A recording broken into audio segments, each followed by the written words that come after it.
All right, guys. We are welcome back to another video in this series. So this video will be the continuation of the one I recorded before this one. So in the one I recorded before this one, I tried to give us a head start using Visual Studio to create Windows GUI applications. So for GUI applications, like I told us in the previous video, I said GUI stands for Graphics User Interface. I tried to differentiate between a GUI application and the console application. So I'll just move straight to creating the command for the application we created.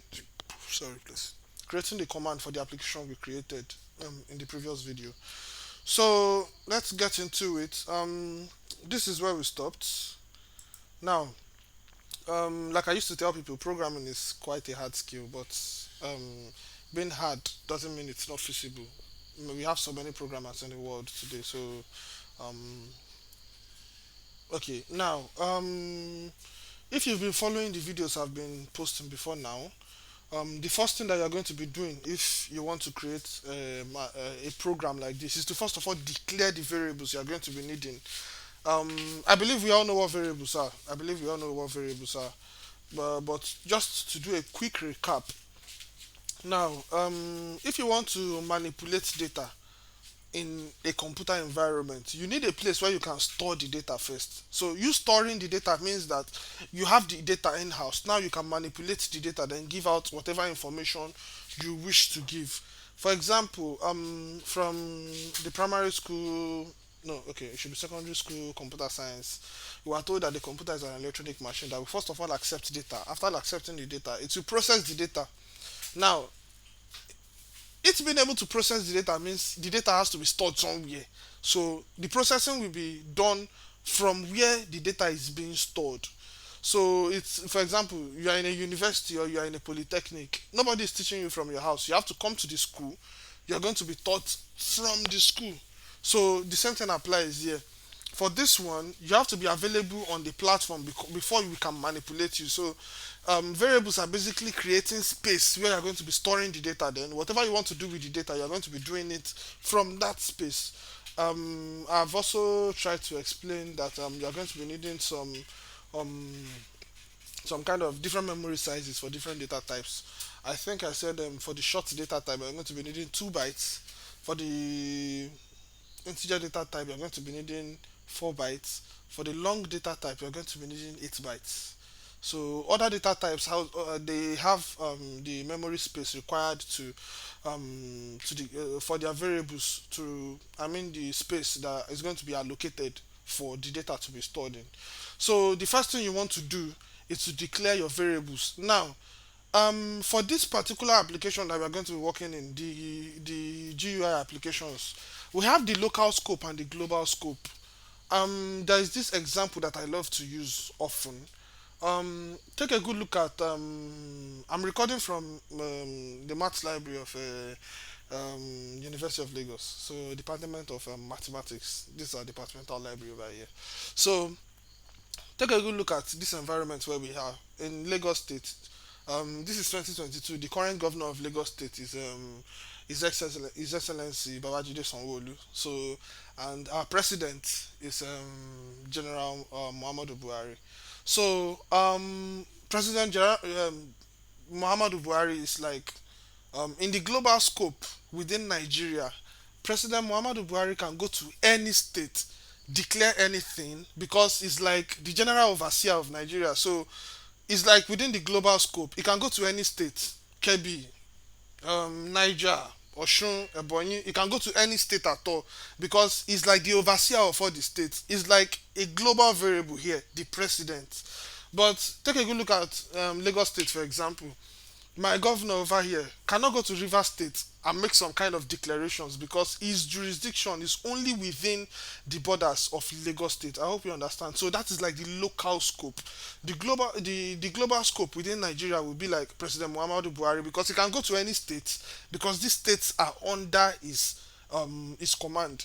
But for my governor in Lagos State over here now, it is only within the shores of Lagos that he can actually make some kind of solid pronouncements. So You take a good look at that as the global and the local scope. Now, if you want to declare variables in GUI applications, it is very, very advisable because you might want to manipulate the variable from any of the controls that you have.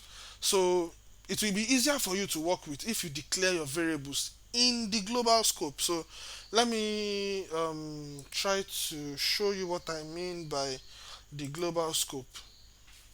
Now, if you click on this, if you click on any of these items we have over here twice, it will take you to, you can see this is the design tab. So this is the controls tab. This is the command over here. So if I click on this, you can see it's giving me a sub over here. So, but you can see all these are just items. If you click on the form itself, you can see the form itself. This is the form itself. You understand? You can see it's giving me one form, one loader, whatsoever. But you will notice that in this place over here, this is where you're going to be having the global scope. This is where you're going to be having the global scope. Just just below this class form. This is where it is advisable for you to declare all your variables. This is where it's advisable to declare them. So you know that this variable is available to all the elements that we have over here. It's available to this, to this, to this, to this, to this, to this, whichever, whatever. So now, um, so the variables we're going to be declaring is the principal, the rate, the time, the simple interest, and the amount. So let's take our principal, the rate, and the time as decimal values. The simple interest and the amount too has to be decimal values. So let's just declare everything as decimal. So I can say the principal, comma rate, comma time, comma interest, comma amount as decimal. So all my variables are now declared. What's the next thing I want to do? The next thing I want to do is basically, if I should click on this start button over here. It's still coming on. Okay, so you can see I clicked on the start button and it's waiting for me to enter values for principal, for rate, and for time. Then when I'm done, okay, these two text boxes have to be disabled. They have to be disabled. So let's go and disable them. So to disable the two text boxes, we close this. To disable the two of them, you just click on them and you will see enabled, true or false. You see enabled, true or false somewhere here. You can see enabled, true. So just make it false. Then this one too, enabled, true, make it false. So disabling the text box means that nobody can enter values. You can't accept any value at all. So if I should start it again, you can see you can enter the values for these ones, but you can't enter the value for this one. So let's just close it and continue. Now, normally what I want to do is I'll enter a value for principal, for rate, and for time. That is how I expect the user of my application to use it. So one thing you should know is that as a developer, when you are writing an application, you're not writing the application for yourself. You're writing it for people to be able to use. So when you are designing or developing the application, you have to be designing it with your users in mind at all times. So it goes a long way to make your application more usable. It might be filled with functionality, but you are just flexing your muscles basically if the intended users of your application are finding it difficult to use your application. You have wasted your time. So please, let's have that at the back of our minds that any application that we are working on, we are going to be putting our users in mind first before every other thing. We are talented, we want to flex our muscles, but keep that one side. The users have to be considered first. So let's come back here. Now, if I click on this, it is going to be extracting all this data that I have over here. After extracting the data, then it will do the simple interest calculation and display the results over here. So let's be fast with that. So what I want to do is to click on this twice. So this is the sub for the button that I have over here. You can see this button over here. This is the sub over here. So since I've declared my variables now, what I might want to do is that within the sub of this button, I will say principal equals to come here. What is the text box for principal? You will come and check the name of the text box over here. You can see text box one. So this is the name of this text box for principal. So come back here, equals to text box one dot text. You have extracted the value for principal. So the next we will be doing the same thing for rate and for time. So I can say rate equals to the second one is what? Text box 2. Text box 2. So this will be text box 2 dot text. Okay. So for the time is going to be text box 3 dot text. So no, I didn't do that very well. Text. Okay. So now that I'm done extracting the, let me comment out my code. So this is variables declaration.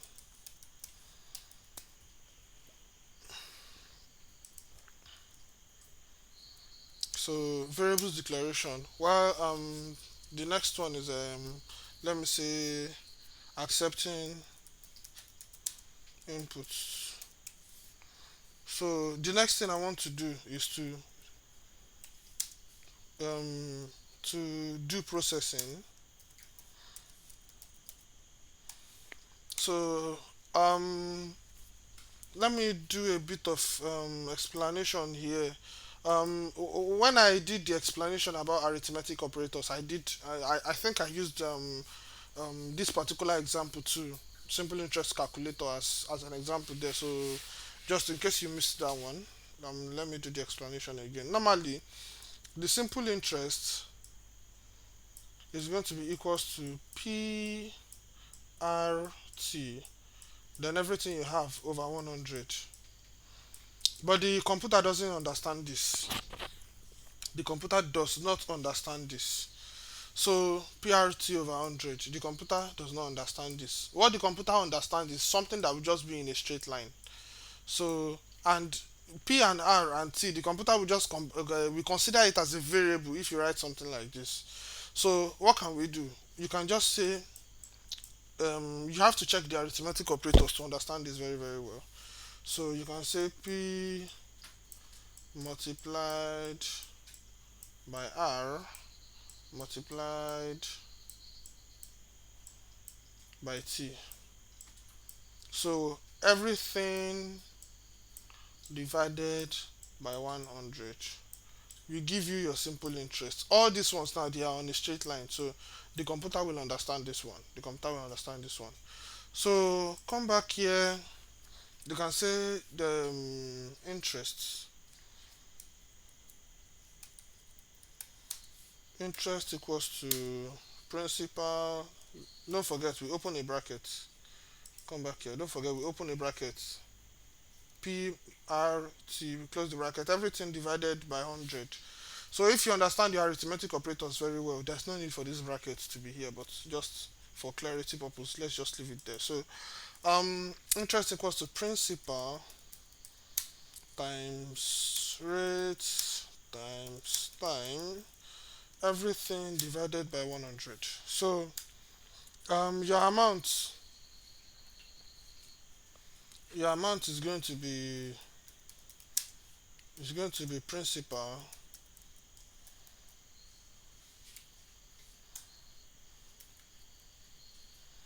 plus rate. No, plus interest.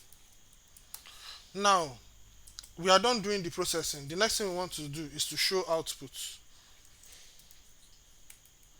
So I believe we all know this commenting. I think this is the second video in this series, commenting. So all these comments that I'm adding here just to make my program more readable. So show output.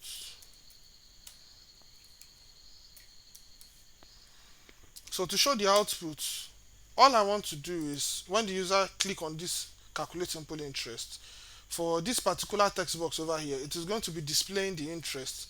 For this text box over here, it's going to be displaying the amount, which is the principal plus the interest. So if I click on this one, you can see this is text box 4. This text box 4. So basically what I'm going to be doing is text box, no, text box 4 dot text equals to interests. And lastly, for the amount, for the amount, um, for the amount, this is going to be text box 5. So this text box now, it is whatever name you give it here that it's going to have. So let's just change the name for this one and see that everything works. Text box 5. Let me say amount um, text. You can see it is now amount text. So I can just say amount text dot text. So amount text dot text equals to amount. So if you don't want to leave your own as text box 1, text box 2, you can just change the name and it will work just fine. So now I think we are done with the commands of this program. Let's just test it and see that it works. So for us to test it to see that it works, all we have to do is to click on this start button over here. So let's say the principal is 10,000, the rate is maybe 2.5, and time is maybe 5 years. So let's do this calculation manually first. So um, if p equals to 10,000 and r equals to 2.5 and t equals to maybe 5 years. So basically this is going to be 10,000 times 2.5 times time, which is 5, everything divided by 100. So basically this is going to cancel this. So 2.5 times 5, um 5 times 2.5, this will be 12.5, I guess. 12.5. So 12.5 times 100. So two zeros in front. So 1 2. So just add 1 0 here and take this one out. So normally the interest is going to be 1,250, and the amount is going to be principal plus interest, which is going to be 10 11,250. So if we can enter these three values to our program and it's giving us these results, then we are ballers. So come back here. This is my form application.